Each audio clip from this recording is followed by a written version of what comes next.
370 कलम हटताना त्यांनी पाहिलं असतं तर या देशाचे प्रधानमंत्री मोदी साहेबांचं त्यांनी अगदी मुक्त कंठाने भरभरून स्वागत केलं असतं, त्यांचं अभिनंदन केलं असतं. परंतु जे वारसा सांगतात एक शब्दही उच्चारण्याची हिम्मत त्यांनी दाखवली नाही. मग बाळासाहेबांचे विचार आणि वारसा आणि हिंदुत्व सांगण्याची तुमच्याकडे नैतिकता नाही, तुम्हाला अधिकार नाही. आणि म्हणून आज अनेक लोक इथं आलो तरी प्रवेश होत आहेत, नागपूरच्या अधिवेशनात गेलो तरी प्रवेश होत आहेत. 50 आमदार 13 खासदार नंतर इथं नीलमताई आहे, उपसभापती नीलमताई, आमच्या कायंदेताई, आणखी ते आमदार तो बजोरिया, दराडे आणि आणखी कितीतरी आमदार शिवसेनेमध्ये येत आहे. आले हजारो लोकप्रतिनिधी, नगरसेवक, जिल्हा परिषद, सगळे सदस्य आणि हजारो लाखो शिवसैनिक आज प्रत्येक जिल्ह्यातले शिवसेनेमध्ये काय येत आहे. कोणी गेला तो जोपर्यंत आहे तोपर्यंत चांगला, गेला की तो गद्दार, गेला की तो कचरा. एक दिवस हेच कार्यकर्ते आणि महाराष्ट्र तुम्हाला कचऱ्यात जमा केल्याशिवाय राहणार नाही. हम दो हमारे दो अशी परिस्थिती. तुम्ही आत्मपरीक्षण करणार की नाही? हे सगळे का जात आहेत? कारण आम्ही शिवसेनेची बाळासाहेबांची भूमिका घेऊन पुढे चाललो, बाळासाहेबांचे विचार आम्ही घेऊन पुढे चाललोय. आज सर्वसामान्य माणसाला मोठं करण्याचं काम बाळासाहेबांनी केलंय. इकडे मंत्री बसलेत, खासदार बसलेत, आमदार बसलेत, नेते बसलेत आणि मी देखील मुख्यमंत्री म्हणून तुमच्या समोर उभा आहे. हे शिवसेनेचेच आशीर्वाद, बाळासाहेबांचेच आशीर्वाद, हे कदापि मला विसरता येणार नाही. हे शिवसेनेमध्येच घडू शकतं. आणि म्हणून तुम्ही सर्वसामान्य माणूस जेव्हा या राज्याचा मुख्यमंत्री होतो तेव्हा त्याला सर्वसामान्य माणसाची कदर, सर्वसामान्य माणसाच्या वेदना, सर्वसामान्य माणसाचे कष्ट त्याला माहीत असतात. आणि म्हणून आज आत्मपरीक्षण, आत्मचिंतन कुणी केलं पाहिजे हे आपण समजायला पाहिजे, पाहायला पाहिजे आणि त्यावर उपाय करायला पाहिजे. हे मला आपल्याला सांगण्याची आवश्यकता नाही. मी एवढंच सांगतो की आज या महाराष्ट्रामध्ये मी जिथं जिथं जातो तिथं हजारो लोक रस्त्याच्या दुतर्फा का थांबतात? काय त्यांना वेळ जात नाही म्हणून? अगदी उशिरापर्यंत मी गणपतीत मुंबईत फिरलो, पुण्यात फिरलो, नाशिकमध्ये फिरलो. रात्री मुंबईमध्ये 3-3, 3:30, 4-4 वाजेपर्यंत का लोक थांबतात? जर आम्ही चुकीचं पाऊल उचललं असतं तर ते लोक थांबले असते. मुंबईमध्ये मी एक तुम्हाला किस्सा सांगतो. असे अनेक किस्से आहेत, अनेक घटना आहेत, अनेक प्रसंग आहेत. मी जाताना एका गणपतीच्या दर्शनाला एका गॅलरीमध्ये खाली एक वृद्ध महिला बसली होती, हातामध्ये ती काठी होती. मी पाहिलं, मी गणपतीचं दर्शन घेऊन आलो. वाजले होते 2:45 रात्रीचे. मी परत आलो तर मला वाटलं आता ते वृद्ध महिला गेल्या असतील. माझ्या आईसारख्या वयाच्या होत्या. पाहिलं तर तिथेच बसल्या होत्या. त्यांच्यावर एक दुसरी मुलगी होती.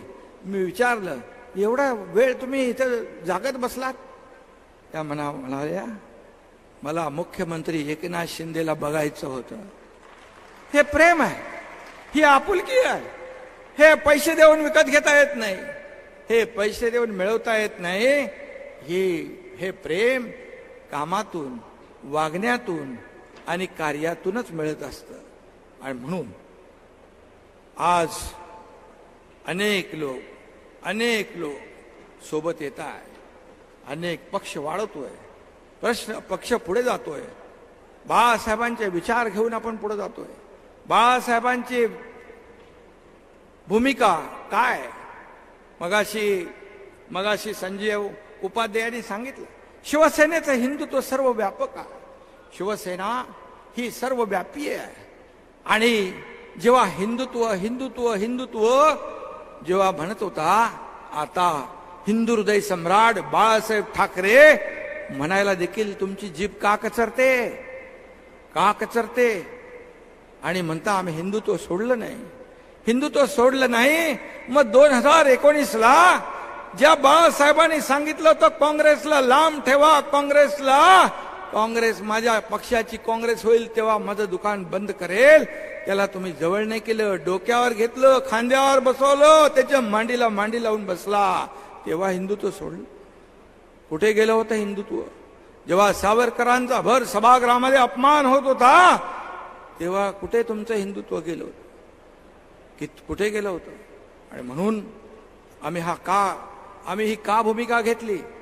अनेक लोकांनी त्याच्यावर सांगितलं, अनेक वक्त्यांनी त्याच्यावर सांगितलं, आपले विचार प्रकट केले की शिवसेना वाचवण्यासाठी, शिवसेनेची काँग्रेस आणि शिवसैनिकांचं खच्चीकरण होत असताना शिवसेना धनुष्यबाण नामशेष होऊ नये म्हणून शिवसेना वाचवण्यासाठी आम्ही हे धाडस केलं. असं धाडस देशात नाही जगामध्ये कधी पुन्हा मला वाटत नाही होईल. आणि माझ्या सोबत 50 आमदार खांद्याला खांदा लावून उभे राहिले. काही मंत्री होते, मंत्री पाय उतार झाले, पुढे काय होणार माहित नाही, खड्ड्यात जाणार का काही होणार काही माहित नाही. परंतु शिवसेना आणि बाळासाहेबांचे विचार संपुष्टात येऊ लागल्यामुळे कधी कोणी पाहिले की सत्तेकडे माणूस जातो, सत्तेच्या बाहेर जात नाही. आम्ही तर सत्तेत होतो. सत्तेतून पाय उतार होण्याचा निर्णय आम्ही घेतला. अतिशय कठीण निर्णय होता, कडवट निर्णय होता. आम्हाला निर्णय घेताना देखील छातीवर दगड ठेवावा लागला. कारण बाळासाहेबांच्या विचाराचे शिवसैनिक आम्ही होतो, बाळासाहेबांच्या विचारांचे शिवसैनिक होतो. पण बाळासाहेबांचे विचार मरू लागले, शिवसैनिकांचं खच्चीकरण होऊ लागलं. त्यावेळेस मग शिवसेना वाचवण्यासाठी आम्हाला पक्षामध्येच राहून पक्ष नेतृत्व जेव्हा एखादा चुकीचा निर्णय घेतो त्या वेळेस मात्र पक्षामध्ये आपल्या विचारांची भूमिका, बाळासाहेबांची भूमिका मांडण्यासाठी, पुढे नेण्यासाठी आम्ही हे पाऊल टाकलं. आणि जर आमचं पाऊल चुकलं असतं तर झालेल्या ग्रामपंचायतीच्या निवडणुकीमध्ये महायुतीला नंबर 1चं स्थान मिळालं नसतं. लोकांनी आम्हाला ठुकरवलं असतं, लोकांनी आम्हाला नाकारलं असतं. तुमचा नंबर कुठं गेला तोही माहित नाही, कुठून मागून पहिला का वरून खालचा शेवटचा हे माहित नाही. लोकांनी ठरवलेलं आहे. आणि जर आमचं पाऊल चुकलं असतं तर तुम्ही देखील एवढ्या मोठ्या संख्येने इथे आला नसता, तुम्ही देखील पाठ फिरवली असती. पण 1.5 वर्षामध्ये सरकारने जे निर्णय घेतले ते निर्णय आपल्या समोर आहेत, ते निर्णय आपल्या समोर आहेत. एक ऐन मी सुरुवातीला मी आणि देवेंद्रजी दोघच होतो, दोघांनी शपथ घेतली. शपथ घेतल्यावर कॅबिनेट घेण्याचा एक नियम असतो, त्या कॅबिनेटमध्ये देखील निर्णय वाचा. शेतकऱ्यांसाठीच पहिला निर्णय आम्ही घेतला, कष्टकऱ्यांसाठीच आम्ही पहिला निर्णय घेतला. आणि सिंचनाचे प्रकल्प जे दुष्काळी भागामध्ये पाणी मिळालं पाहिजे तो निर्णय आम्ही घेतला. त्यानंतर अनेक निर्णय घेतले, त्या बाबतीमध्ये मी पुढे बोलेन. परंतु एकही निर्णय वैयक्तिक राजकीय लाभार्थ्याला मिळेल, राज्यकर्त्याला मिळेल असा कुठलाही निर्णय आम्ही घेतला नाही. हे मी छाती टोकपणे सांगतो. आणि आमच्यावर आरोप आरोप आरोप, प्रत्येक वेळी आरोप. आरोप करण्याचा अधिकार तुम्हाला आहे, तुम्ही 50 खोके हे सगळे लोक, हे सगळे बसलेले आहेत. नीलमताई इकडे, भाऊ आहेत, गजा भाऊ आहेत, सर्व सिनियर लोक आहेत, मंत्री आहेत, सर्व नेते आहेत. शिवसेना सोडून इतर पक्षातले लोक येत आहेत, इतर संघटना येते आहे, वारकरी येत आहेत, आध्यात्मिक लोक येत आहेत, सगळे लोक येत आहेत. काय येत आहेत मी त्यांची नावं घेत नाही, परंतु या समाजामध्ये ज्यांना लोक पायाला हात लावून नमस्कार करतात अशी अनेक व्यक्तिमत्व आहे. त्यांची मी नावं घेणार नाही, पण त्यांनी देखील आपल्या निर्णयाचं स्वागत केलं. चांगला निर्णय महाराष्ट्रासाठी घेतला म्हणून त्यांचे मला फोन यायचे आणि तेही देखील मला बळ, ऊर्जा आणि प्रेरणा मिळत गेली. त्याला निर्णय घ्यायला देखील धाडस लागतं. आम्हाला मी पहिलंच सांगितलं, जेव्हा वर्तमानपत्रामध्ये असं जेव्हा शिवसेना आपल्याला मिळाली तेव्हा काही लोकांच्या पायाखालची वाळू सरकली, छातीत धडकी भरली. आता काय होणार? आपली प्रॉपर्टी, आपली संपत्ती जाईल का? मी लगेच सांगितलं, तुमची संपत्ती शिवसेना म्हणजे तुमची संपत्ती मला नको. तुमची संपत्ती बाळासाहेबांच्या विचाराच्या शिवसेनेला नको. बाळासाहेबांचे विचार हीच आमची संपत्ती आहे, हेच आमचं ऐश्वर्य आहे.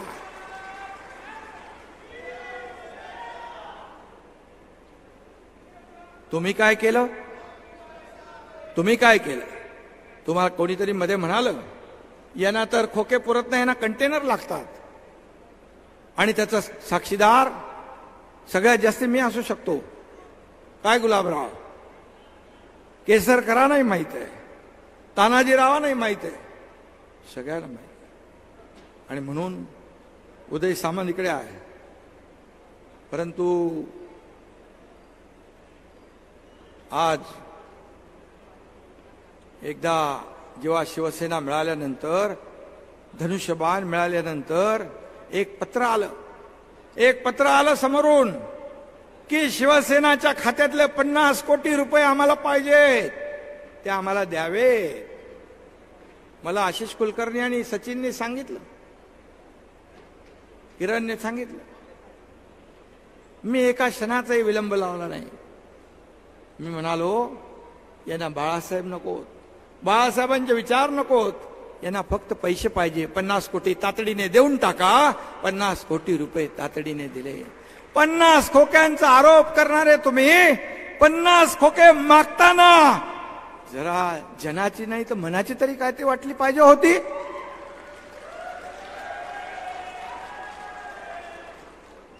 कसले आरोप करतायत रोज? अरे तुमच्यावरचे आलेली संकट या एकनाथ शिंदेने छातीवर घेतली आहेत. खूप माझ्याकडे आहे बऱ्याचशा गोष्टी. काही बोलायची वेळ येईल तेव्हा मी नक्की बोलेन. आज काय झालंय? मातोश्री बाळासाहेब असताना मातोश्री हे पवित्र मंदिर होतं, त्याचं आता काय झालंय? उदास हवेली झालेली आहे. काय आहे तिथे? बाळासाहेबांचं वास्तव्य तोपर्यंत ते पवित्र मंदिर होतं. आज तुम्ही कशा पद्धतीने वागताय? जिथून वाघाची डरकाळी फुटायची तिथून आता रडगाण्याचा आवाज येतो, शिव्या शाप देण्याचा आवाज येतो, दुसरं काही नाही. हे बाळासाहेबांनी कधी केलं नाही. आणि म्हणून बाप चोरला, वडील चोरले, सारखा रोज रोज रोज. अरे बाळासाहेब पुण्या एकट्या दोकट्याची मक्तेदारी नव्हती. बाळासाहेब तमाम शिवसैनिकांसाठी दैवत होतं. त्या दैवताचं पुण्यत्व तुम्ही विकून टाकलं. तुम्ही सत्तेच्या मोहापायी खुर्चीसाठी बाळासाहेबांचे विचार सोडले, बाळासाहेबांचे आचार सोडले, त्यांची भूमिका सोडली. मला माहित होतं. मगाशी केसरकर म्हणाले ते सत्य आहे. मला माहित होतं यांना मोह झालाय. यांना स्वार्थ भावना जागृत झाली आहे. माझ्या आमदारांना मी लोकांना हातापाया दादा बाबा का सांगून त्या हॉटेलमध्ये थांबून ठेवलं. भाऊ गजब भाऊ बोले हे नवीन कार्यक्रम जो चाललाय हा चुकीचा आहे, हा आपल्याला परवडणारा नाही. कोण कधी खड्ड्यात घालेल ते माहित नाही. तरी सुद्धा मी सांगितलं ठीक आहे, आपण संयम ठेवूया, संयम ठेवूया. एका पक्षप्रमुखाला या सत्तेचा मोह आतापासून नव्हता, 2004 पासून होता. सुप्त इच्छा होती. अर्जुन खोतकर आता मला खुणवतायत.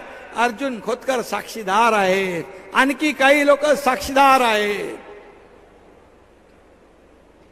अरे आम्हाला सांगितलं असतं. मी म्हणालो जेव्हा मला म्हणाले की शरद पवार साहेबांनी सांगितलं की तुम्हाला मुख्यमंत्री व्हावं लागेल, मी म्हणालो ते घाबरले होते. अगदी रडवेला चेहरा होता. एकनाथ शिंदेची रिॲक्शन काय पाहत होते. मी क्षणभर मनात विचार केला, आता ह्यांच्या मनामध्ये मोह आलेला आहे, सत्याची खुर्ची यांना पाहिजे. मी क्षणात म्हणालो मग ठीक आहे तुम्ही पुढे व्हा. नाही मला कुठे व्हायचं होतं, आता ते जाऊ द्या, तुम्ही पुढे व्हा, आम्ही तुमच्या मागे आहोत. हे मला सांगितलं सगळ्यांनी. ज्यांनी सांगितले पाठवले होते त्यांनीही सांगितलं, आणि ज्यांना सांगितलं होतं तुम्ही नाव सुचवा त्यांनीही सांगितलं. लपतात का गोष्टी या? तरी सुद्धा मी ठीक आहे बाबा, आपल्या प्रमुखाला एक स्वार्थ भावना, मोह, मायाचं जाळ यांच्या आजूबाजूला आहे, जाऊ दे. एकनाथ शिंदे कधी पदाला लापापलेला नव्हता. मला काही नकोय, मला प्रेम पाहिजे, प्रेम, मला काही नकोय. मी त्यांना सांगितलं तुम्ही मला हे सांगितलं असतं तर मी तसा माहोल तयार केला असता, परंतु तरी सुद्धा मला कुठं व्हायचं होतं. हा त्यांचा डायलॉग एकदम फिट होता. एक सांगतो तुम्हाला, ते जसे दिसतात तसे नाही. इनोसेंट चेहरा, इनोसेंट चेहऱ्याच्या मागे अनेक चेहरे आहेत. एक गाणं आहे, एक काय तो, एक चेहरे के पीछे, एक चेहरे पे कई चेहरे लगा लेते हैं लोग, असा विषय आहे तो. केसरकरांना पण मी सांगितलं होतं एकदा, तुम्ही आणि मी एकच आहे, तुमची भूमिका आणि माझी भूमिका एकच आहे, पण तुम्ही पुढे जाताना काळजी घ्या, तोंड घशी पडू शकता. ते मला म्हणाले बरोबर बोलला होता तुम्ही, कारण मी जास्ती ओळखतो.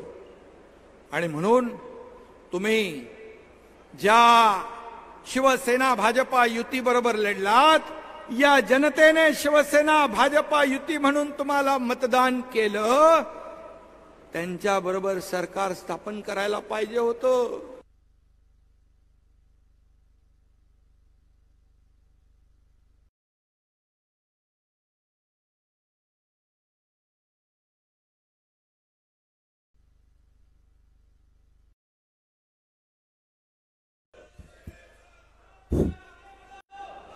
लग्न एका बरोबर, अरे माझा असा मध्ये मध्ये आवाज बंद करू नका,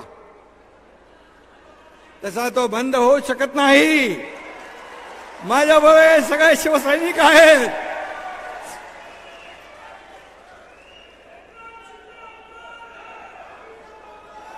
असं नको, आपल्या बरोबर ते लोक, ते सोडून बरेच लोक आहेत. तर आणि त्यावेळी अरे मी मध्येच गडबड झाली. मी का म्हणत होतो, केसरकर 2019 ला तुम्ही लग्न एका बरोबर केलं, संसार दुसऱ्या बरोबर, हनीमून तिसऱ्या बरोबर. हे संसदीय शब्द आहेत, बरोबर आहे ना गजा भाऊ? नीलमताई सांगू शकतील. मी असंसदीय शब्द कधीच बोलत नाही. आणि तुम्ही फसवलं, जनतेलाही फसवलं, शिवसैनिकांनाही फसवलं, मोदी साहेबांनाही फसवलं, भारतीय जनता पक्षालाही फसवलं. एकीकडे बाळासाहेब, एकीकडे मोदी साहेब फोटो लावून मतं मिळवली आणि तुम्ही एका सत्तेच्या खुर्चीपायी सगळं घालवलं, सगळं गमावलं. मग बेईमान विश्वासघात कुणी केला, बेईमानी कुणी केली? तुम्ही तेव्हाही फसवलं, तेव्हाही बेईमानी केली एकदा, आणि दुसऱ्यांदा जेव्हा तुमच्या परिवाराच्या मागे काहीतरी तुम्ही केलेले कृत्य बाहेर यायला लागलं, तेव्हा तुम्ही दिल्लीला गेले, अजित पवार आणि अशोक चव्हाण यांच्या बरोबर बाहेर काही विषयावर बोलले, नंतर आतमध्ये गेलात, मोदी साहेबांबरोबर बसलात, बाहेर येऊन तुम्हाला घाम आला, तुम्ही 2 ग्लास पाणी पिलं. हे मला आपल्या अजितदादा आणि अशोक चव्हाण यांनी सांगितलं. मी खोटं कधी बोलत नाही, खोटं कधी बोलत नाही. आणि तुम्ही त्यांना कमिटमेंट करून आलात की आता आपण एकत्र येऊया आणि आपली युती करूया. म्हणजे एकदा नाही, तुम्ही 2दा फसवलंय, 2दा फसवलंय या महाराष्ट्रातल्या जनतेला आणि मोदी साहेबांना देखील. आणि मग तुम्ही आमच्यावर कसे आरोप करू शकता? आम्हाला कसा तुम्ही शिवाय साप देऊ शकता? आम्हाला कसं गद्दार म्हणू शकता? आम्हाला कसं बेईमान तुम्हाला ठरवता येईल? आम्ही ते केलेलं नाही. आम्ही शिवसेना धनुष्यबाण वाचवला. आज तुमची काय परिस्थिती आहे? तुम्ही जेवढं विरोधात बोलाल, जेवढं आमच्यासाठी खड्डा खोदाल, तेवढे तुम्ही खड्ड्यात जाल. आज दिसतंय तुमच्या सभा, त्याही पाहतोय, हे इलेक्ट्रॉनिक चॅनल देखील दाखवतंय. तुम्ही देखील बाबांनो, जी वस्तुस्थिती आहे ती दाखवत जा. आमचं अधिवेशन पण दाखवा. शेवटच्या खुर्चीपर्यंत सगळ्या खुर्च्या भरलेल्या आहेत.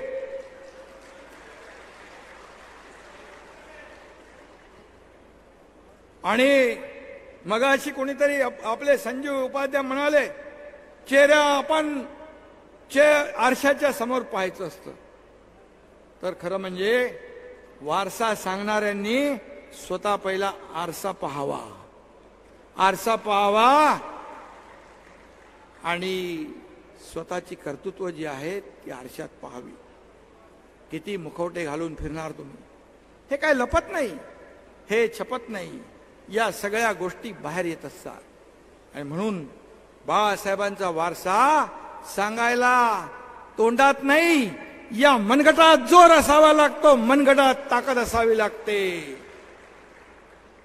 आणि म्हणून ज्यांनी शिवसेना वाढवण्यासाठी अतोनात मेहनत केली, रक्ताचं पाणी केलंय, तर नेते बसलेले आहेत, कार्यकर्ते बसलेले आहेत. शिवसेना मोठी करणं, शिशिर शिंदे बघा तिकडे आहे, त्यांनी तर पाकिस्तानची मॅच होऊ नये म्हणून ते कुठलं स्टेडियम, वानखेडे स्टेडियम खोदून टाकलं, जेलमध्ये पण गेले. असे किती आहेत लोक जेलमध्ये गेले, जेल भोगली, काही लोकांची हत्या झाल्या. बाळासाहेबांसोबत काम केलेले नेते इकडे आहेत. शिवसेना अशीच मोठी झाली नाही. रक्ताचं पाणी, तुळशी पत्र घरावर ठेवले लोकांनी, तेव्हा शिवसेना मोठी झाली. तुम्ही तर आले आयत्या पिठावर, काय म्हणतो आपण, त्याही नीट मारता आल्या नाही.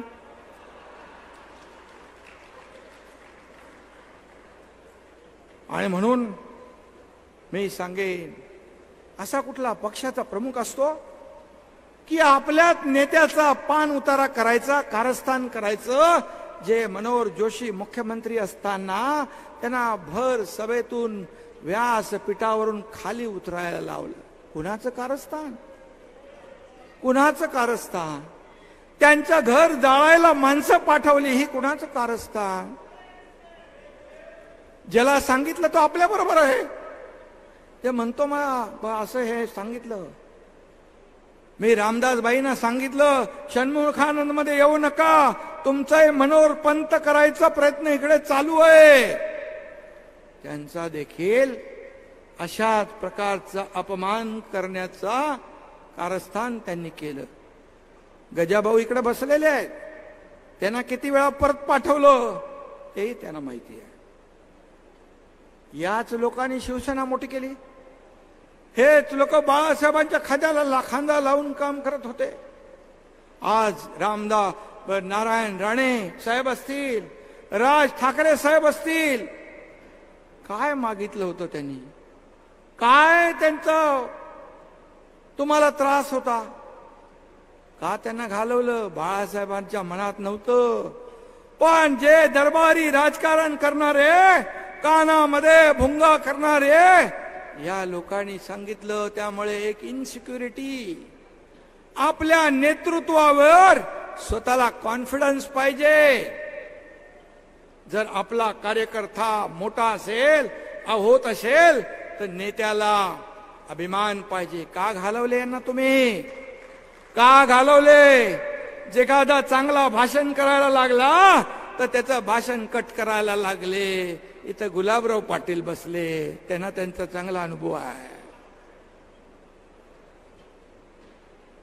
रामदास भाई, अनेक नाव आहे. आपला माणूस जर चांगलं वक्तृत्व आहे, चांगलं नेतृत्व सिद्ध करू शकतो, तर पक्ष नेतृत्वाने त्याच्या पाठीशी खंबीरपणे उभं राहायला पाहिजे. खंबीरपणे उभं राहायला पाहिजे, तरच तो पक्ष मोठा होतो. असा पक्ष मोठा होत नाही. 2-4 टकल्यांना सोबत घेऊन पक्ष मोठा नाही होत. मी स्वतः बोललोय, मी जाहीरपणे सांगतो, मी स्वतः बोललोय. जेव्हा मला सांगितलं, मी कुठला तरी काय निवडणूक जिंकली का काहीतरी केलं होतं, तसे अनेक कार्यक्रम मी करत असतो, केले होते. मला म्हणाले असे 3-4 एकनाथ शिंदे पाहिजे. मी म्हणालो असं नाही, तुम्हाला असे एकनाथ शिंदे नाही, ताकदीचे कार्यकर्ते या महाराष्ट्रात वेगळ्या वेगळ्या ठिकाणी तयार करायला पाहिजे. त्यांना बळ दिलं पाहिजे, त्यांच्या पाठीशी उभं राहिलं पाहिजे, तर शिवसेना मोठी होईल. तुम्ही आलेख बघा, आलेख बघा. आपले जेवढे नेते शिवसेना सोडून गेले, हे शिवसेना सोडून फक्त आणि फक्त कुणामुळे गेले? गजाभाऊला माहित आहे. हे सगळे जर आपल्यामध्ये असते तर आपल्याला शिवसेनेची सत्ता अनेक वेळा या महाराष्ट्रामध्ये आली असती. परंतु ते तुम्हाला नको होतं, ते तुम्हाला नको होतं. आणि म्हणून एकेकाचं खच्चीकरण करायचं, घाणेरडं राजकारण करायचं, झुंजवायचे लोकांना एक दुसऱ्याला. असा पक्ष नेता मी माझ्या आयुष्यात कधी पाहिला नाही. मी स्वतः सांगितलं, युती करा. भारतीय जनता पार्टी आणि शिवसेनेची युती होती. आपण युती करा, झालेली चूक आपण सुधारूया. त्यांनी केली, आपण केली, झालं गेलं, विसरून जा. मग सांगा, जर युती केली असती तर एकनाथ शिंदे मुख्यमंत्री झाला असता का? नाही. पण माझी प्रामाणिक भावना होती, या महाराष्ट्रामध्ये जे झालंय ते बदलायला पाहिजे. त्यावेळेस मला सांगितलं, हो आपण विचार करूया, विचार करूया. 5 वेळा मी सांगितलं. केसरकरही प्रयत्न करत होते. केसरकर मला एकदा म्हणाले, तुमचं काय मत आहे? मी बोलो, बिलकुल आपण या मार्गाने जाऊ, आपण प्रयत्न करू. मी 5 वेळा त्यांना सांगितलं. मला शेवटला त्यांनी काय सांगितलं? मला म्हणाले, पुढची जी का 2.5-3 वर्ष जी आहेत ती आपल्याला देतील का? मी म्हणालो, एवढा तर अधिकार माझ्याकडे बोलण्याचा नाही. म्हणजे 5 वर्ष पूर्ण मुख्यमंत्री पद मिळालं पाहिजे. खालची शिवसेना, शिवसैनिक खच्ची झाले, काही झालं, वाट लागली तरी चालेल, खुर्चीत बसायचं. पण जी खुर्चीत बसलेत त्याचे चारी पाय तर मजबूत पाहिजे. शेख चिल्ली सारखं झाडावर बसूनच फांदी तोडायची आणि नंतर मुंगेरीलालचे स्वप्ने पाहायचे. हे सगळं काम कसलं आहे? असलं घाणेरडं राजकारण मी आयुष्यामध्ये माझ्या पाहिलं नाही. आणि पुत्रप्रेमामुळे धृतराष्ट्राला देखील मागे पाडलं. धृतराष्ट्रच ना का? तुम्ही शंभूराज देसाई कुठं आहेत? शंभूराज देसाई इकडं आहेत. जेव्हा मी गडचिरोलीमध्ये काम करत होतो, गडचिरोलीमध्ये पोलिसांनी अधिकाऱ्यांनी सांगितलं आपल्याला मायनिंगचा कारखाना चालू करता येणार नाही, नक्षलवादामध्ये पोलीस आणि जनता मरेल. मी म्हणालो नक्षलवाद मोठे का सरकार मोठं? तुम्ही जर तयार नसाल तर हा एकनाथ शिंदे गडचिरोली सुरजागडमध्ये जाऊन कारखाना चालू करेल. चालू केला, 10,000 लोकांना काम मिळतंय. आणखी 20,000 कोटीचा इन्व्हेस्टमेंट करतोय स्टील इंडस्ट्री, त्याच्यात 15,000 लोकांना रोजगार मिळेल. टाटा कन्सल्टिंग, टाटा टेक्नॉलॉजीने तिथे स्किल डेव्हलपमेंट सेंटर सुरू केलंय. इनोव्हेशन आणि इन्क्युबेशन सेंटर. 5,000 तरुण दरवर्षी तिथं ट्रेंड होतील आणि प्रत्येकाला नोकरी मिळेल. अशा प्रकारचं काम तिथे चालू झालं. अनेक उद्योजक मागे लागलेत, आम्हाला जागा द्या, आम्ही हे मी केलं. आणि जेव्हा नक्षल्यांचा मला धमकी आली, मी तर कधी धमकीला घाबरत पण नाही. माझ्या आयुष्यात खूप धमक्या आल्या. दाऊद आला, छोटा शकील आला, सगळे आले, येऊन गेले. दिघे साहेब असताना देखील खूप झालं. पण धर्मवीर आनंद दिघे साहेब माझ्या पाठीशी होते, त्यामुळे कधी माझ्या केसाला बाल बाका झाला नाही. शंभूराजला IB, इंटेलिजन्स, CID सगळ्यांनी सांगितलं यांना Z+ सिक्युरिटी द्या. त्यांनी मीटिंग घेतली. स्वतः खुद्द मुख्यमंत्र्यांनी पण बैठक घेतली, परंतु कारवाई शून्य. नंतर शंभूराजनी मीटिंग घेतली. सकाळी किती वाजता तुम्हाला फोन आला होता? 7:45. 7:45ला तर कधीच उठताना बघितलं नाही. 7:45 वाजता फोन केला, शंभूराज तुम्ही बैठक घेतलेली आहे Z+ सिक्युरिटीची, ती देऊ नका बिलकुल.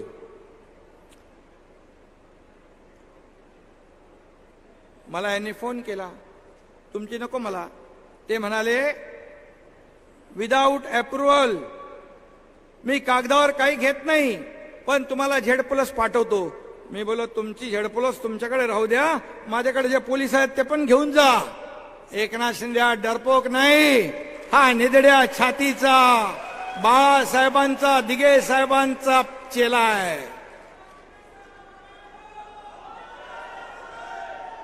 काय तुमच्या मनामध्ये होतं की नक्षलाने एकनाथ शिंदेची हत्या करावी, त्याचा खून करावा, काट्याने काटा निघावा, असं होतं का? अशी शंका मी सांगतो.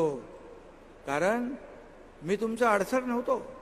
तुम्ही मला अडथळा का समजत होते? कुणासाठी, कशासाठी? मला तुम्ही सांगितलं असतं. मी अगदी भोळा बावडा मन मोकळेपणाचा माणूस आहे.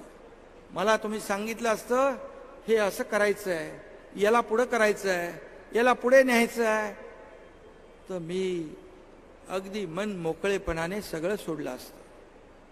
मी कधीही कुठलाही पद, कुठलीही सत्ता, कुठलंही मंत्रीपद, मुख्यमंत्रीपद माझ्या आयुष्यामध्ये कधी मागितलं नाही.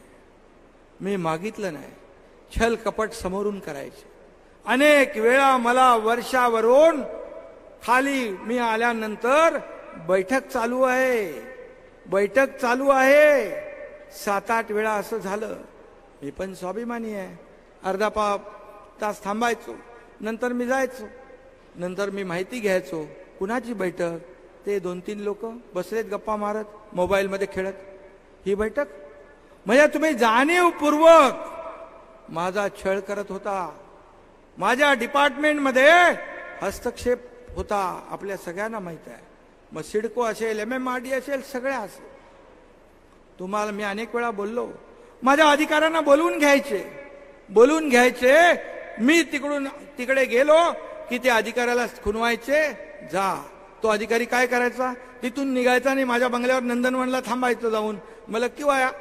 बोले मुझे बोला मंत्री जी आए हैं, अभी आप जाओ, बाद में बुलाएंगे. कशाला? अरे मी 2-3 वेळा 4 वेळा बघितल्यानंतर स्वतः सांगितलं, तुम्हाला काय पाहिजे ते मला सांगा. एकनाथ शिंदेला अजून तुम्ही ओळखलं नाही का एवढे वर्ष? तुम्हाला जे पाहिजे ते देईन, मी देणारा आहे, घेणारा नाही. कशासाठी अशा प्रकारची घाणेरडी? आणि त्या काळामध्ये माझ्या घरावर आंदोलन करणार, हल्ला करणार म्हणून बैठक झाली. बैठकीमध्ये इथे बसलेले काही लोक असू शकतात. कोण जाणार पुढं? कोण जाणार? आणि माझ्याकडे येणं काय हेरा गावाचं काम नाही. माझ्याकडे मधमाशांचं पोळ आहे. मधमाशांचं पोळ कार्यकर्त्यांचा मोळ आहे.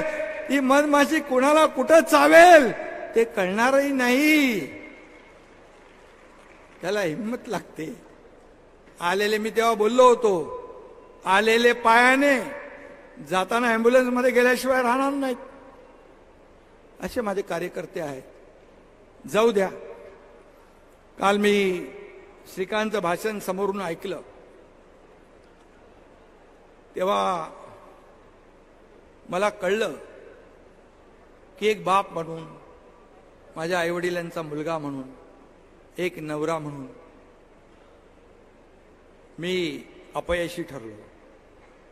ही खंत आतापर्यंत मला वाटत नव्हती, कारण मला काल श्रीकांतनी माझे डोळे उघडले. कारण त्याला जे आलेले अनुभव, तो शाळेत कुठे जातो, तिथून तो मेडिकलमध्ये कधी गेला, MBBS कधी झाला. एकदा मी तो बोलायला पाहिजे होतं त्यांनी, एकदा मी गेलो होतो त्याच्या DY पाटीलमध्ये. MBBS झाला, MS पहिलं वर्ष पूर्ण केलं. नंतर त्याला निवडून येण्यासाठी कल्याण डोंबिवली मतदारसंघामध्ये सुशिक्षित तरुण चेहरा पाहिजे म्हणून त्याला उभा केला. त्याच्यानंतर त्यांनी फायनल इयर MSचं त्यांनी त्याच्यानंतर केला. खासदार अगोदर झाला, नंतर ऑर्थोपेडिक सर्जन, शेवटचं वर्ष त्यांनी पूर्ण केलं. खरं आहे. त्याला कोणीतरी विचारलं, तुझ्या वडिलांच्या बरोबर, परिवाराच्या बरोबर इतक्या वर्षामधले काही आठवणी सांग. काय सांगणार तो आठवणी? काय सांगणार? कारण मी जेव्हा जायचो तेव्हा माझे आई वडील, मुलगा हे सगळे झोपलेले असायचे. ते सकाळी शाळेत जायचो तेव्हा मी झोपलेला असायचो. पिता पुत्राची, माझ्या वडिलांची, आईची भेट 15-15 दिवस, 1-1 महिना होत नव्हती. आणि त्यांनी कालच्या भाषणामुळे तो बोलून गेला. तो वस्तुस्थिती बोलून गेला, त्याच्या मनातलं बोलून गेला. आतापर्यंत कधी त्यांनी मला सांगितलं नव्हतं, परंतु त्यांनी देखील तुम्हाला एक परिवार समजला असेल म्हणून त्या परिवाराच्या समोर त्यांनी खंत व्यक्त केली. पण माझ्या बापाचा मला अभिमान आहे असंही म्हणाला तो, त्याचाही मला अभिमान आहे.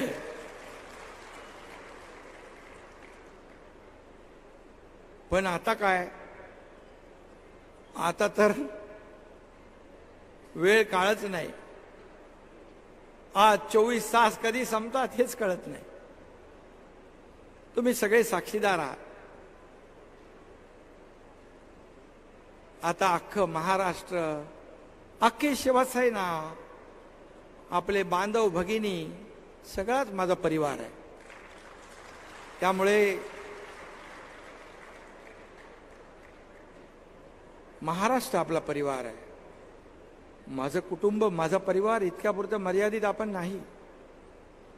मला कळतं की आज जी आपुलकी, जे प्रेम जनतेमध्ये मला पाहायला मिळतं, त्यामुळे मी किती थकलेला असलो तेव्हा लोक जेव्हा मला मिळतात, पुन्हा मी चार्ज होऊन जातो, पुन्हा मला ऊर्जा मिळते, टॉनिक मिळते. म्हणून मला लोक विचारतात तुमच्या कामाचं रहस्य काय?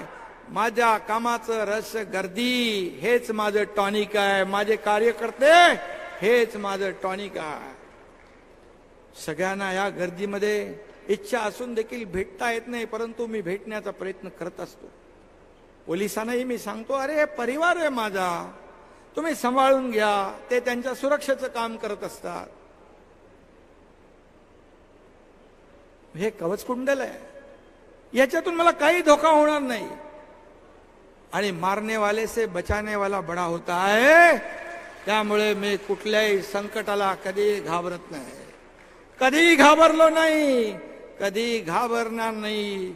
ये बाळासाहेब आनंद दिघे साहेबाचा चेला हा एकनाथ शिंदे आहे. आयुष्यामध्ये माझ्या खूप प्रसंग आले, पण मी कधी डगमगलो नाही. दुःखाचेही आले. तुमच्यासारखे कार्यकर्ते, दिघे साहेब सगळे माझ्या पाठीशी उभे राहिले, आणि म्हणून मी आज तुमच्या समोर उभा राहून बोलू शकतो. नाही तर हा एकनाथ शिंदे देखील आयुष्यामध्ये एका टप्प्यात कोलमडला होता. पण दिघे साहेब म्हणाले, माझ्या घरी दिघे साहेब 5 ते 6 वेळा आले. त्यांच्या डोळ्यात मी पहिल्यांदा त्यावेळेस अश्रू पाहिले. मला म्हणाले, आता एकनाथ, या शिवसैनिकांसाठी, या जनतेसाठी, या लोकांसाठी तुला जगायचं आहे. त्या दिवसापासून मी कामाला लागलो. मागे वळून पाहिलं नाही.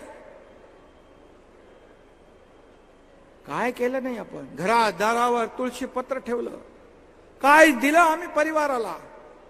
एक त्या MBBS MS डॉक्टरचं एक हॉस्पिटल त्याचा बाप उभा करू शकला नाही, याची खंत आणि दुःख माझ्या मनात अजूनही आहे. आणखी काय द्यायचं तुम्हाला? निवडणुका कुठल्या असू दे, ठाण्याची असू दे. ठाणा जिल्हा पहिला पूर्ण काँग्रेसमय होता. याच एकनाथ शिंदेने ठाणा जिल्हा शिवसेनामय केला. नाशिकची निवडणूक असू दे, नागपूरची, काटोलची असू दे. काटोलला एक लोकसभेची पोट निवडणूक होती, आपणही काही लोक होता. कुठलीही निवडणूक असू दे, महापौर पदाची असू दे, कसली असू दे, खासदारकी असू दे, पोट निवडणूक असू दे, हा एकनाथ शिंदे आपली सगळी टीम घेऊन जायचा, सगळं करायचा, जे जे लागतं ते सगळं, आणि त्या माणसाला विजयी करायचा. शाल आणि पुष्पगुच्छ घेऊन जायचा आणि त्यांना आम्ही घालायचो. असा कार्यकर्ता तुम्ही का ओळखला नाही? जो स्वतःसाठी कधी जगला नाही आणि स्वतःसाठी कधी मी जगणार नाही. मी दुसऱ्याचं दुःख ते माझं दुःख समजून मी काम करतो.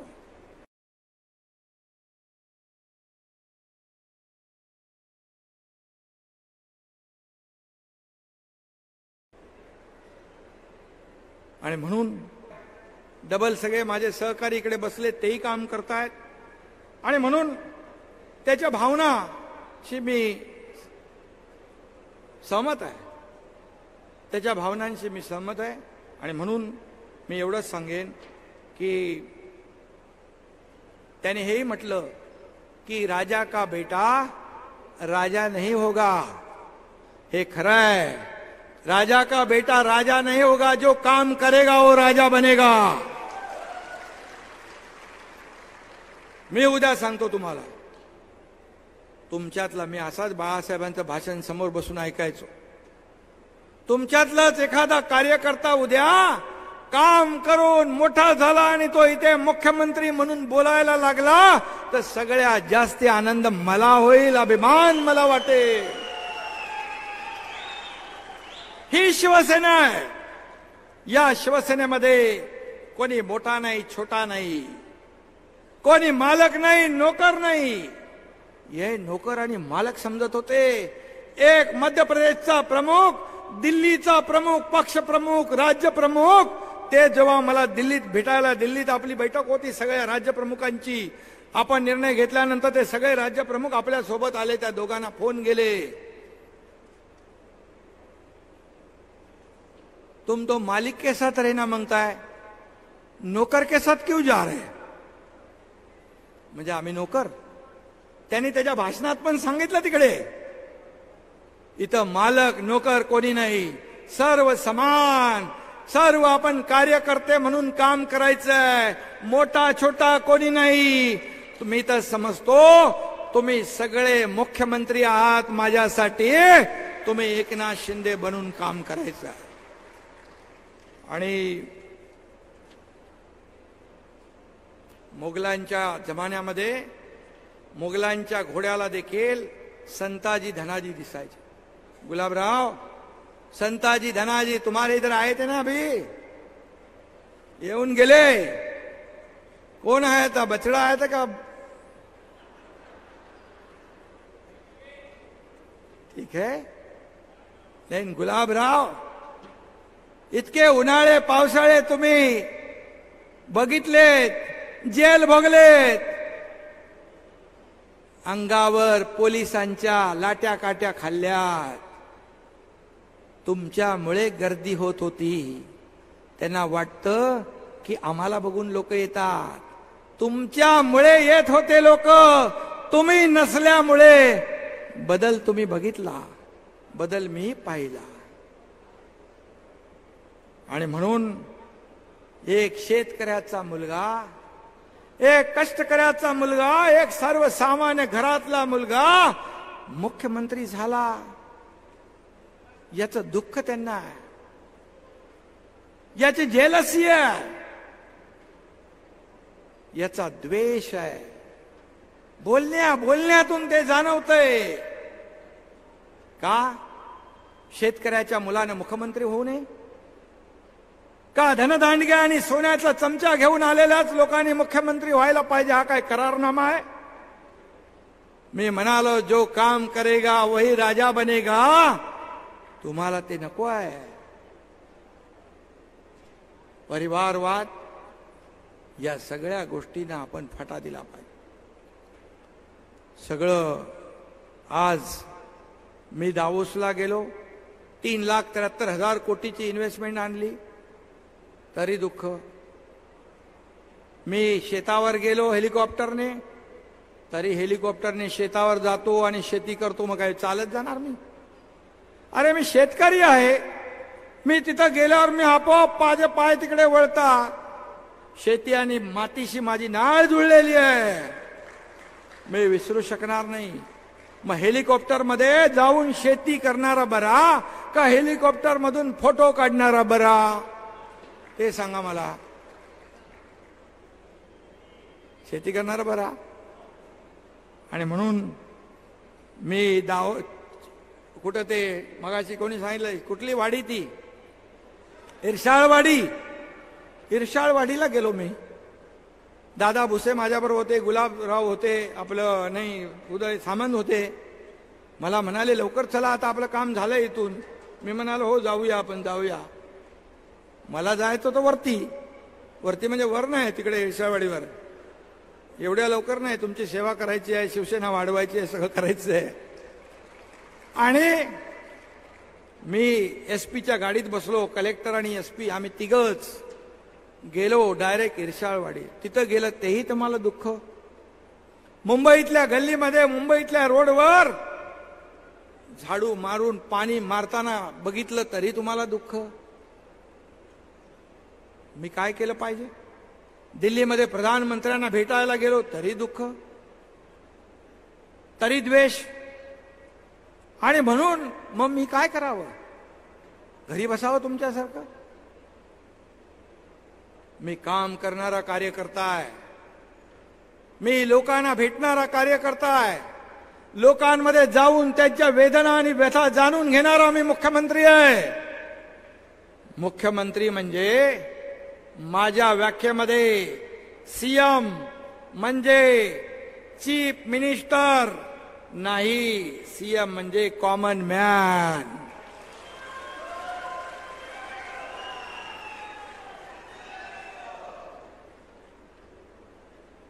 दाढीवर आले, भले दाढीला खेचून आणले असते. अरे दाढी काय ती अशी काय एवढी हलकी आहे का? हलकी आहे? या दाढीने तर तुमची गर्वाची आणि अहंकाराची गाडी खड्ड्यात घातली ना. हलक्यामध्ये घेऊ नका. मी आधी बोललोय.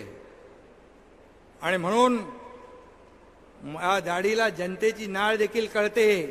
म्हणून कुठे कुठे नाड्या कोणाच्या आहेत त्याही मला माहित आहे, जुळलेल्या. मी जास्त बोलत नाही. एक सिंबॉलिक बोलतो, समोरून देखील त्याचा अर्थ काय आहे तो घ्यावा, बोध घ्यावा आणि त्याप्रमाणे मला पुन्हा बोलण्याची संधी देऊ नये. नाही तर सगळंच होईल. कोविडमध्ये बघितलं आपण. कोविडमध्ये पाहिलं फेसबुक लाईव्ह करणारे कोण आणि रस्त्यावर पीपी किट घालणारे कोण हेही आपण पाहिलं.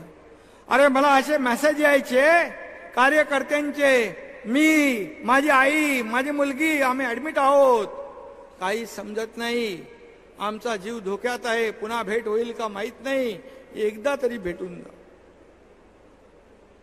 मला वाटायचं हा खरंच कार्यकर्ता आपला बरं वाईट झालं तर आयुष्यामध्ये आपल्या मनामध्ये खंत राहील. मी जायचो, भेटायचो, त्यांना धीर द्यायचो, ती बरी व्हायची माणसं. अनेक वेळा एकदा बघितलं हा एकनाथ शिंदे हॉस्पिटलमध्ये जातोय, मला अनेक मेसेज यायचे, मी त्यांना भेटायचो. एकदा, दोनदा, तीनदा मला कोविड झाला, पण मी घाबरलो नाही. पण तुम्ही काय केलं? मी रस्त्यावर होतो, तुम्ही कोविडमध्ये खिचडीमध्ये पैसे खाल्ले, डेड बॉडी बॅग मध्ये पैसे खाल्ले. काय कफन? तुम्ही आमच्यावर मग का आरोप करता? कफन चोर, खिचडी चोर, काय बोलायचं? कुठे पैसे घ्यायचे? पुराव्यानिशी सगळं आहे. एक एक एक एक एक एक ते बाहेर येईल. जेवढा आरोप तुम्ही कराल त्यावेळेस आपली दोन बोट समोर आहेत, एक बोट आहे तर 3 बोट आपल्याकडे, ते लक्षात ठेवा. तुम्ही फेसबुकवर खेळायचे, हा Eknath Shinde face to face खेळायचा. त्याच्यातच मला फील्डवर काम करणारा हा एकनाथ शिंदे आहे. कार्यालयात बसून माहिती घेऊन निर्णय घेणारा हा एकनाथ शिंदे नाही. त्यामुळे मला कोणीच फसवू शकत नाही. आणि म्हणून 2.5 वर्ष फेसबुक लाईव्ह वर काम करणारा आणि हा एकनाथ शिंदे रस्त्यावर उतरून काम करणारा जनता सुज्ञ आहे. जो काम करणारा आहे त्याच्या मागे जनता उभी राहते. हा एकनाथ शिंदे घर बसल्या उंटावरून शेळी हाकणारा मुख्यमंत्री नाही, हे देखील मी आपल्याला सांगू इच्छितो. आणि म्हणून आपल्याला एकच सांगेन, निवडणुका आल्यात, अनेक लोकांनी त्याच्यावर भाष्य केलेलं आहे. निवडणुकांचा कार्यक्रम लवकर लागेल. या निवडणुका आपल्याला जिंकायच्या आहेत. लोकसभा ही पहिली निवडणूक आपल्या पक्षाची आहे. आणि म्हणून या निवडणुकीमध्ये निवडणूक याद्यावर लक्ष ठेवा. याद्यांमध्ये आपले नावं नसतील तर घालून घ्या, चुकीचे असतील तर काढून टाका. आणि मला प्रत्येक शिवसेना वाढवत असताना शाखांचं जाळं निर्माण करा. गाव तिथे शाखा काढा, गावाच्या वेशीवर शिवसेनेचा फलक लावा, घर तिथे शिवसैनिक करा. आणि या लोकसभेमध्ये, विधानसभेमध्ये, प्रत्येक विधानसभेत 50 ठिकाणी आपल्या शिवसेनेला आघाडी मिळाली पाहिजे, याच्यावर काम करा. म्हणजे आमदार असतील आणि पदाधिकारी आणि कार्यकर्त्यांनी, हाच तुमचा रिपोर्ट कार्ड असेल. याच्यावरच पुढचं भवितव्य आपल्या पक्षाचं ठरणार आहे, माझंही आणि तुमचंही. त्यामुळे डोळ्यात तेल घालून काम करा.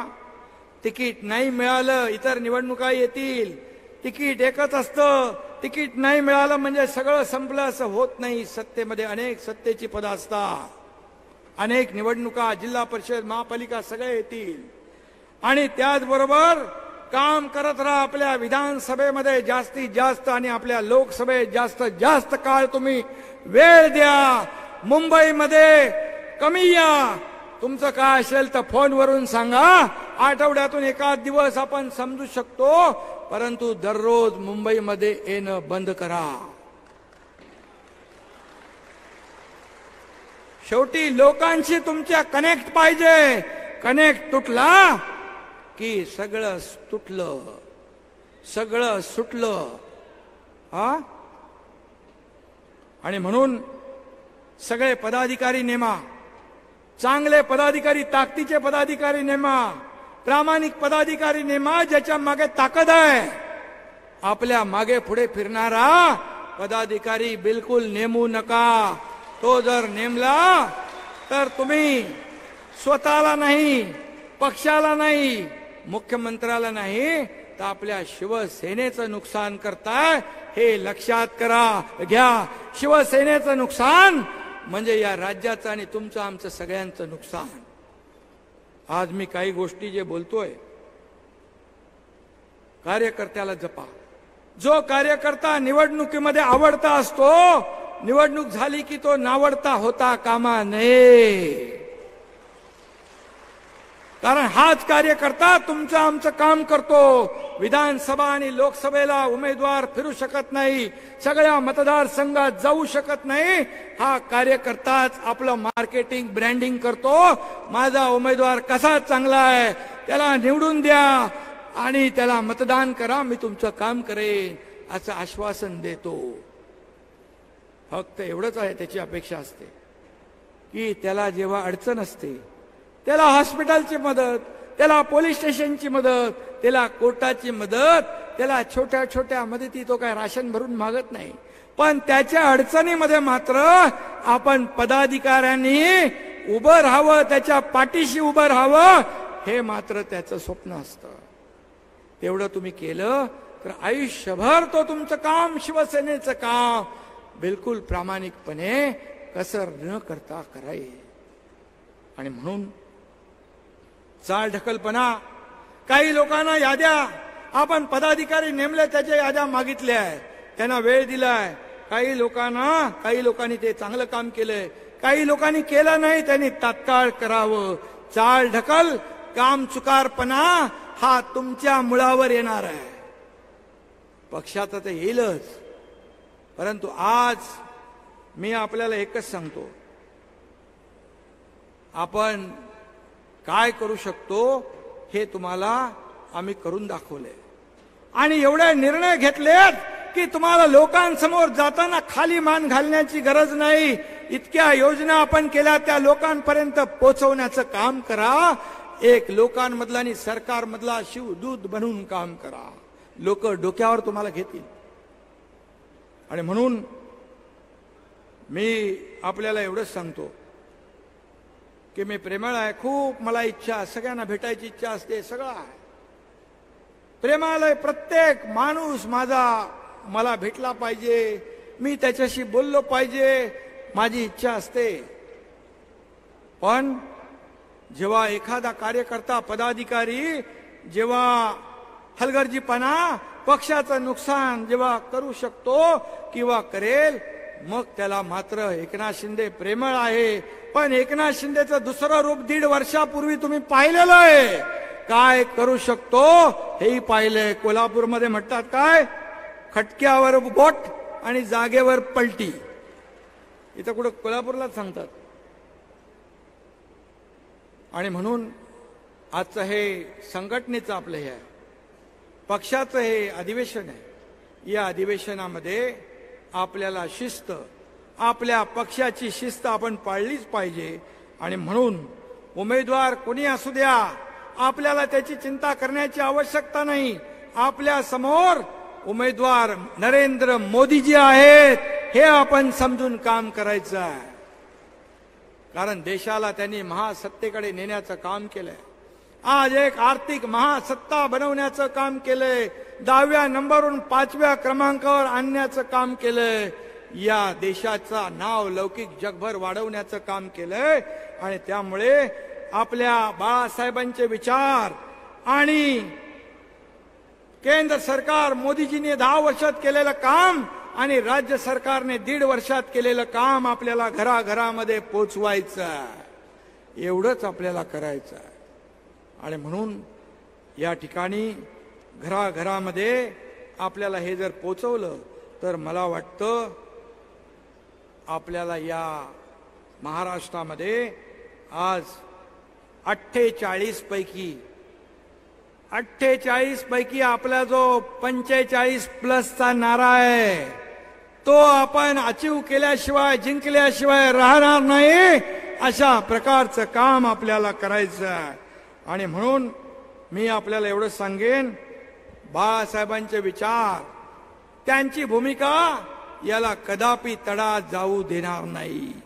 माझ्या शरीरामध्ये रक्ताचा शेवटचा थेंब असेपर्यंत या महाराष्ट्रातल्या शिवसैनिक आणि जनतेची सेवा हा एकनाथ शिंदे अविरतपणे करत राहील. अशा प्रकारचा शब्द मी आपल्याला देतो. शेवटी तुम्ही सहकार्य, तुम्ही माझा परिवार आहात. आणि म्हणून काही गोष्टी मला थोडे आज आपलं महाअधिवेशन यामध्ये काही गोष्टी ज्या मला शिस्तीच्या बोलाव्या लागतात त्याप्रमाणे आपल्याला काम करायचं आहे. आणि म्हणून काम आपण केलं तर नक्की या महाराष्ट्रामध्ये एक सर्वसामान्य लोकांचं सरकार, या राज्यातल्या माता भगिनींचं, शेतकऱ्यांचं, कष्टकऱ्यांचं, कामगारांचं, तरुणांचं आणि ज्येष्ठ पण इकडे बसलेत वारकऱ्यांचं, धारकऱ्यांचं सरकार या ठिकाणी काम करतंय. आणि म्हणून पुन्हा एकदा आपल्याला येत्या लोकसभेमध्ये निवडणुकीत देशभरातून 400 पार, मोदीजींनी म्हटलंय देशभरात 400 पार, आणि आपलं नारा आहे महाराष्ट्रात 45 पार. आणि हा संकल्प जो आहे हा संकल्प सिद्धीला नेण्यासाठी आजचं हे महाअधिवेशन फलद्रूप होईल, याच्यातून चांगली फलनिष्पत्ती होईल. आणि या राज्यामध्ये मगाशी कोणीतरी सांगितलं की या मुख्यमंत्री एकनाथ शिंदे, आपले देवेंद्र फडणवीस, अजित पवार, या आपण सगळे महायुती काम करतेय. महायुतीच्या कामाच्या जोरावर, या सर्वांगीण विकासाच्या जोरावर लोकांपर्यंत आपण गेलो तर 45 पार व्हायला काही वेळ लागणार नाही. आपल्याला फक्त ते पोचवायचं आहे. आणि म्हणून तुम्हाला मी पुन्हा एकदा सांगतो, आपण शिवसैनिक आणि मुख्यमंत्री हे जे नातं आहे, हे मुख्यमंत्री म्हणून मी कधी स्वतःला समजलो नाही, समजणार नाही. मी कालही कार्यकर्ता म्हणून काम करत होतो, आजही कार्यकर्ता म्हणून काम करतोय आणि उद्याही कार्यकर्ता म्हणून काम करणार. आणि आपला संकल्प सिद्धीस नेऊया. धन्यवाद. जय हिंद, जय महाराष्ट्र.